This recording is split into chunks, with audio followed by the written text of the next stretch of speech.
یہ ایوان ہمیں انصاف دے۔ شیر افضل خان مروت نے آج اسمبلی میں اظہار خیال کرتے ہوئے کیا کہا؟ انہوں نے علی امین گنڈاپور کا دفاع کیا، انہوں نے کہا جی آخری وقت تک بشرا بی بی کے ساتھ کھڑے رہے،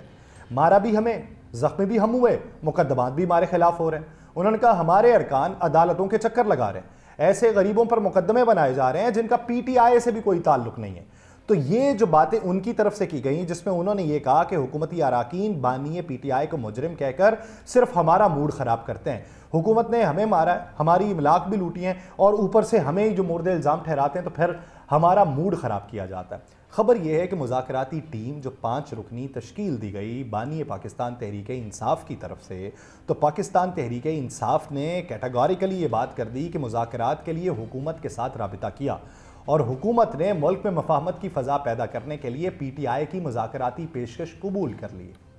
پی ٹی آئی کہتی ہے ہماری طرف سے ہمیشہ سے سیاسی مذاکرات سے مسائل کے حل کی بات کی گئی اور حکومت سے مذاکرات کے لیے تحریک انصاف کی کمیٹی تشکیل دی گئی۔ 5 رکنی مذاکراتی کمیٹی بانی جماعت کی طرف سے تشکیل دی گئی اور سیاست میں مذاکرات ہی آگے بڑھنے کا راستہ ہوتا ہے، انتشار نہیں ہوتا۔ اب اس ضمن کے اندر حکومت جو کچھ دنوں پہلے تک یہ تو کہتی تھی کہ مذاکرات ہونے چاہیے جب پی ٹی آئی نہیں کہہ رہی تھی، اب اگر ان کی طرف سے ویلکم کیا گیا ہے فوری طور کے اوپر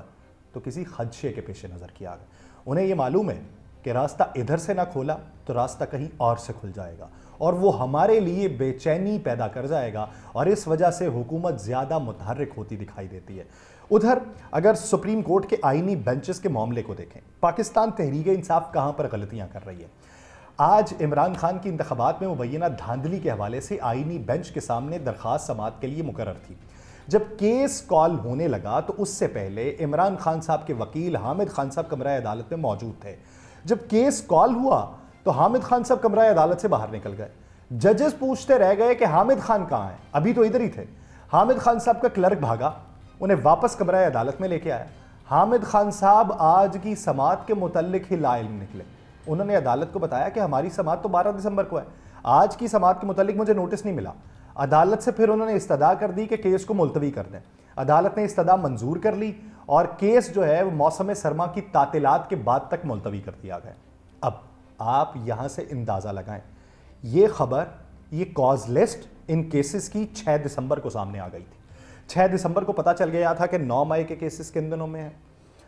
8 فروری کے الیکشن کے کیسز کن دنوں میں ہیں، آئینی ترمیم کے کیسز کن دنوں میں ہیں، جوڈیشل کمیشن بنانے کے کیسز کن دنوں میں ہیں، عدالتوں کے حوالے سے کیسز کن دنوں میں ہیں، سویلین کے ملٹری کورٹس کے اندر ٹرائلز کے حوالے سے کیسز کن دنوں میں ہیں، اس کی باقاعدہ طور پہ کاز لسٹ جاری ہوئی تھی۔ اور پچھلے 4 دنوں میں خصوصاً میں نے تو اپنے پروگرام کے اندر ہر پاکستان تحریک انصاف کے رہنما سے کیٹاگوریکلی یہ سوال بھی کیا تھا کہ 11 دسمبر کے کیس کے حوالے سے آپ کی تیاری کیا ہے، اور میں اپنے گزشتہ ویلاگ کے اندر نعیم حیدر پنجوتھا کو بھی ریکارڈ جو ہے وہ آن ریکارڈ لا چکا ہوں کہ انہوں نے یہ کہا کہ ہماری تیاری پوری ہے، کور کمیٹی کے اندر یا سیاسی کمیٹی کے اندر اس بات کا تذکرہ ہوگا۔ تو سوال یہ پیدا ہوتا ہے کہ وہ درخواست جو اتنا عرصہ سنی نہیں گئی، مقرر ہی نہیں ہوئی، وہ اب مقرر ہو چکی تھی، تو اس میں یہ نادانستہ یا دانستہ طور پہ غلطی کیوں کی گئی؟ جب معلوم تھا سب کو کہ 11 دسمبر کو تھا، تو حامد خان صاحب نے آج موقف کیوں اپنایا کہ ہمیں تو 12 دسمبر کا معلوم تھا؟ کاز لسٹ جاری ہونے کے باوجود اس طرح کا موقف اپنایا گیا، تو اس سے ایک تو تاثر یہ ملتا ہے کہ اس کو ڈیلے کروایا گیا ہے، کہ یہ delay who, P T I کو خدشہ بھی ہو سکتا ہے کہ اس میں کوئی فیصلہ آ جائے، ان کے خلاف یا ان کی استدعا مسترد کر دی جائے۔ اس میں خدشے کے پیش نظر اسے ملتوی کیا گیا ہے تاکہ دوسری جگہ پہ پیچ اپ کیا جا سکے، یا پھر اگر یہ بات نہیں ہے تو پھر یہ نادانستہ غلطی گلے بھی پڑ سکتی ہے۔ ادھر موجودہ کیسز کے اندر عام انتخابات 2024 میں دھاندلی سے متعلق جو درخواستیں تھیں وہ 3 درخواستیں اور بھی تھیں، وہ عدم پیروی کے اوپر خارج ہو گئیں۔ جسٹس امین الدین خان کی سربراہی میں 7 رکنی آئینی بینچ نے 8 فروری 2024 کے انتخابات میں دھاندلی کے خلاف درخواستوں پہ سماعت کی۔ درخواست گزار قیوم خان، محمود اختر اور میاں شبیر وہ عدالت کے اندر ہی نہیں پیش ہوئے، اور انہوں نے 3 درخواستیں عدم پیروی کے اوپر خارج کر دیں۔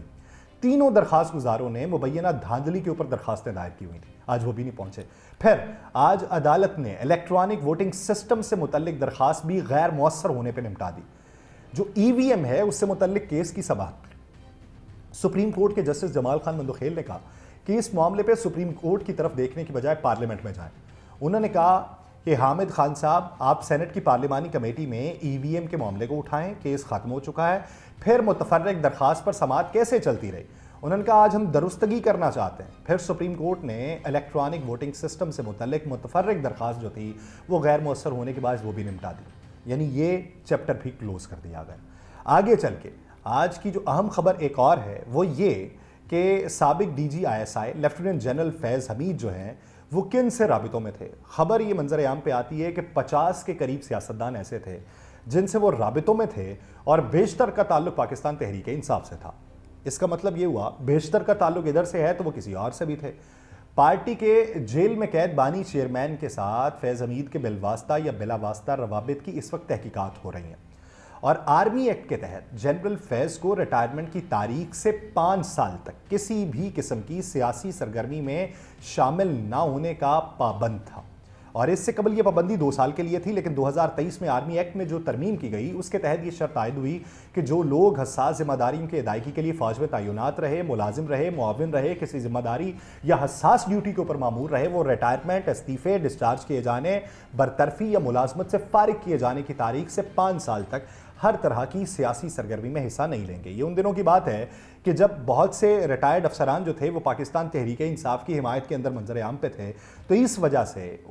کیٹیگوریکلی آرمی ایکٹ میں ترمیم کر کے یہ کہا گیا کہ آپ عہدوں کے اوپر رہے ہیں, آپ کے اختیارات تھے, آپ کے بہت سے روابط تھے, اس لیے سیاسی سرگرمیوں میں آئیں گے تو ادارے کی ساکھ متاثر ہوگی, تو 5 سال تک کسی سیاسی سرگرمی میں حصہ نہیں لے سکتے. تو 9 مئی کے بعد عمران خان کی گرفتاری کے بعد بھی کہا یہ جاتا ہے کہ متعدد روابط کے توسط سے وہ عمران خان کے ساتھ روابط میں تھے, اور ان روابط کی نوعیت براہ راست یا بالواسطہ ہے یا نہیں اس کی تحقیقات جاری ہے. اور پھر یہ بھی منظر عام پہ آیا کہ جو کچھ سیاستدان کچھ دیگر لوگوں کے توسط سے عمران خان اور سابق ڈی جی آئی کے درمیان رابطے کا ذکر بھی کیا گیا, اور یہ بھی بتایا گیا کہ گرفتاری سے پہلے جنرل فیض کو فوجی حکام کی جانب سے ریٹائرمنٹ کے بعد کی قابل اعتراض سرگرمیوں کے بارے میں 1 سے زائد مرتبہ خبردار کیا گیا, لیکن وہ باز نہیں آئے. اور پھر جب ان کی حراست کے معاملے پہ عمران خان صاحب نے فاصلہ اختیار کر لیا, جنرل فیض کی گرفتاری کے چند روز بعد ریالہ جیل میں عمران خان کے ساتھ ملاقات کرنے والے ان کی ماہرین قانون کی ٹیم نے کہا کہ جنرل فیض کی گرفتاری فوج کا اندرونی معاملہ ہے, پارٹی کا اس سے کوئی تعلق نہیں. تو پھر اب وہ رابطے اسٹیبلش کیے جا رہے ہیں. طریقہ کار کورٹ مارشل کا کیا ہوتا ہے, یعنی جو چارج شیٹ ہے وہ ایک قسم کی فرد جرم ہے جو عائد کر دی گئی ہے. اب اس سے پہلے پروسیکیوشن نے اپنے تمام تر شواہد, ان پر لگے الزامات, اس پر گواہان, ان کے بیانات قلم بند ہوئے. قلم بند ہونے کے بعد کورٹ مارشل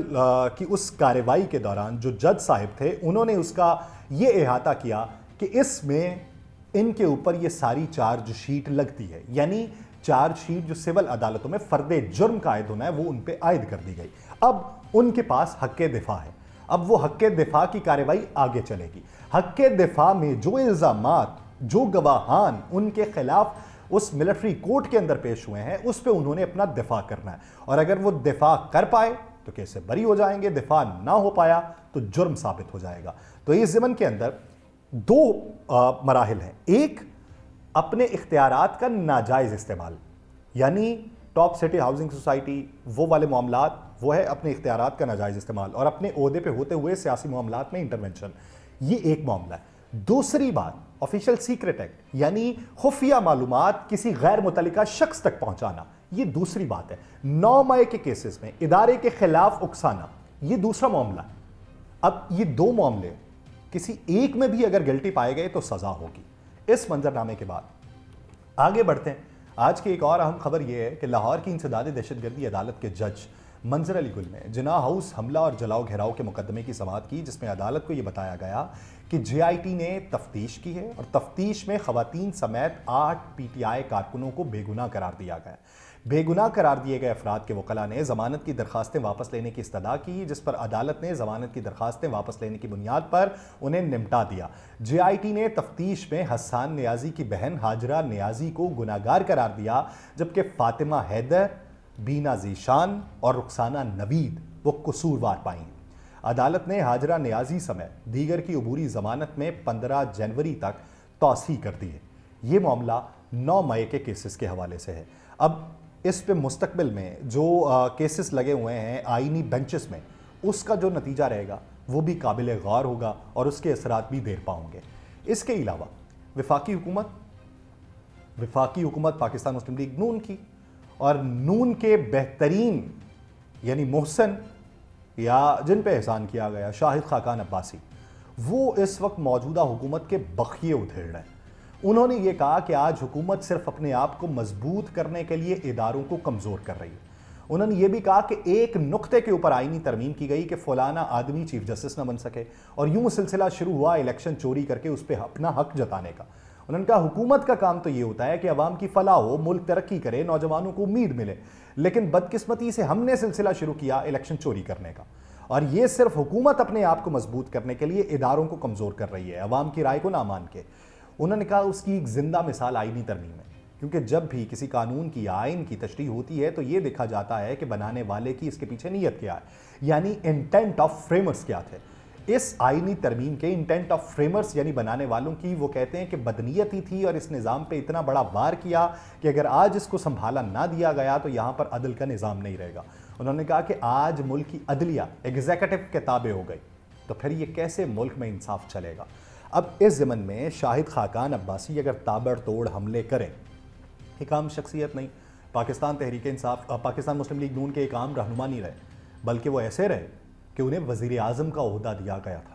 یعنی یہ ایسے ہی ہے کہ پاکستان پیپلز پارٹی کے خلاف یوسف رضا گیلانی بولنا شروع کر دیں، راجہ پرویز اشرف بولنا شروع کر دیں۔ یعنی یہ اگر پیپلز پارٹی کے خلاف بولنا شروع کر دیں تو اس کا مطلب یہ کہ جن کو وزیر اعظم بنایا گیا، جو اس وقت کی ہی پی ایم ایل این تھے، اس وقت کی حکومت ہی پارٹی تھی، تو وہی اگر آج پرانے لوگ، دیرینہ دوست، رفقا اگر آج بول رہے ہیں تو پھر اگر اس پہ بھی سمجھداری کا مظاہرہ نہیں ہوتا تو جانے گیم کہاں پہ رکے گی۔ لیکن یہ آج کا دن یہ ہے کہ ایک پیغام ایک بغلگیر ہونے کے ساتھ یا تو پہلے سے پیغام پہنچا اور بغلگیر ہو کے ایک اشارہ دیا گیا اور وہ پیغام اڈیالہ تک پہنچے گا، اور یا یہ ایسا نہیں ہے تو حکومت کو پھر بھی یہ بتا دینے کے لیے کافی ہے کہ آپ کے اس وقت جتنے بھی اقدامات ہیں وہ صرف نظر کر دیے جائیں گے اگر خود کو مضبوط نہیں کر پائیں گے، یا پھر بقول فیصل وافدہ اگر اچھے طریقے سے ایڈورٹائز نہیں کر پائیں گے۔ مجھے دیجیے اجازت، اللہ نگہبان۔